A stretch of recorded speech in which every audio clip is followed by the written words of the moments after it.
नमस्कार, R P किचनमध्ये आपलं स्वागत आहे. तर मी आज थालीपीठ बनवणार आहे. तर भगर न वापरता मी शाबू वापरणार आहे.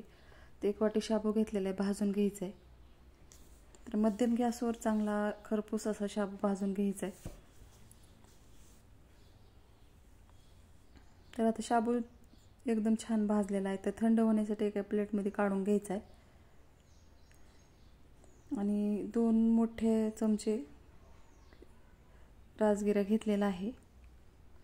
तर आता ही राजगिरा एकदम छान खमंग असं भाजून घ्यायचे. राजगिऱ्यामुळे एकदम थालीपीठाला खमंग चव येत असते, त्यामुळं राजगिरा टाकायचा आहे. आणि ही दोन्ही पण जिन्नस थंड करून घ्यायचे. आता थंड झालेला आहे, बारीक करायचे मिक्सरमध्ये. हे एकदम बारीक असं पीठ बनवून घ्यायचे. एकदम बारीक पीठ झालेलं आहे. तर आता 3 ते 4 बटाट्याच्या फोडी घेतलेल्या आहेत मी. तर वरचं साल काढून घ्यायचे. तर उकडलेला बटाटा घेतलेला आहे. तर आता हे बटाटे खिसून घ्यायचे बारीक खिसणीने.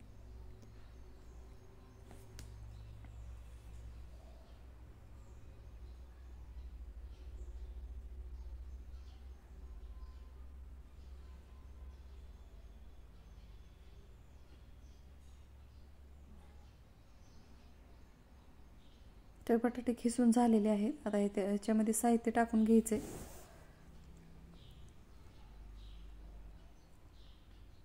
शेंगदाणा कूट टाकायचे 1 चमचा, चवीनुसार मीठ टाकायचे. हिरवी मिरचीची पेस्ट टाकायची. हिरवी मिरची मी भाजून पेस्ट करून ठेवलेली आहे. 1 चमचा तूप टाकायचे आणि शाबूचा आणि राजगिऱ्याचं पीठ टाकायचं ह्याच्यामध्ये आणि पीठ मळून घ्यायचे चांगलं. तर उंडा तयार करून घ्यायचा आहे.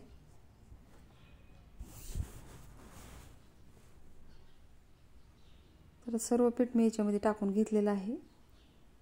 एकजीव करून घ्यायचे. थोडंसं पाण्याचा हात किंवा दही टाकायचे. तर 1 ते 2 चमचे मी दही टाकणार आहे याच्यामध्ये. दह्यामुळे एकदम छान असं चवदार लागते. तर एकदम छान असं पीठ मळून घ्यायचे. पीठ मळून झालेलं आहे. तर आणखीन थोडंसं दही टाकून घेतलेलं आहे. तर एकजीव करून घ्यायचे सर्व. तर अशा पद्धतीचा कॉटनचा कपडा घेतलेला आहे मी थालीपीठ बनवण्यासाठी. ओला करून घ्यायचा आहे.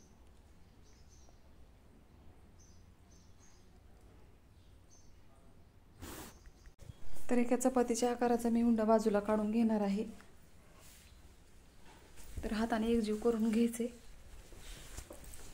आणि थालीपीठ बनवून घ्यायचे थोडंसं पाण्याचा हात लावून. तर अशा पद्धतीने बनवून घेणार आहे.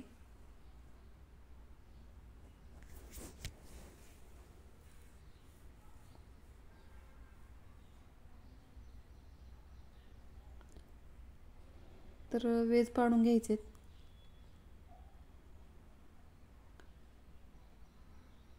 तर आता गॅसवर तवा ठेवलेला आहे गरम होण्यासाठी आणि थोडंसं तूप लावून घेतले आणि तव्यावर थालीपीठ टाकून घ्यायचे आणि चांगलं खरपूस असं भाजून घ्यायचे. तर दोन्ही बाजूला तूप लावून भाजून घ्यायचे चांगलंच.